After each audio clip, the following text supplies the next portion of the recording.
Hi everyone! So medyo maulan nga ngayon pero hindi pa rin papaawat ang aming mga client. For today, mag-hair color transformation na naman tayo plus hair color mixture reveal. So let's start. Ito palang hair ni client, may history ng bleach at color. Ito pala yung hair color inspo ni client. Para less damage ang ating hair color, gagamit tayo dito ng 0.000 ng Ashley in the shade Lightening Cream. Lightening Cream yung ginagamit ko guys, 12% talaga yung ginagamit kong peroxide. Kasi hindi naman ganun katapang yung formulation ng Lightening Cream compared sa bleaching powder. Pero it depends pa rin po ito sa case ng hair ni client. So apply lang natin evenly all over the hair at iwasan ng scalp mga 1 to 2 cm. After 40 minutes, ganito na yung kanyang na-leave agad. Apply lang tayo 5.5 in the shade Coco para sa mixture. Yes guys, sinasadya ko talagang affordable lang yung mga colorant na ginagamit ko para mas mabili rin ng ating mga DIY users na available sa ating market or local stores. Imimix ko naman to ng warm brown. Ang ratio ay 1:1. So ayan, pina-flash at sinasama ko na rin pala sa video guys kung saan mabibili para wala na pong nag-PPM sa akin. Apply lang natin ulit all over the hair but make sure na pantay ang application para walang lilitaw na yellow tone. Then para sa mga dark tone na passion color na kagaya nito, binababad ko lang to ng mga 30 minutes. So here's the before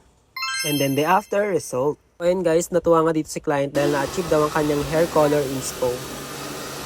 At ayan, dalang-dalangan ni client ang kanyang hair color dahil mukha lang tong natural sa kanya. So sa mga gusto pala magpabook guys, ngayong rainy season may 10% off kami sa bawat packages. So for booking and appointment, mas active po kami sa Instagram.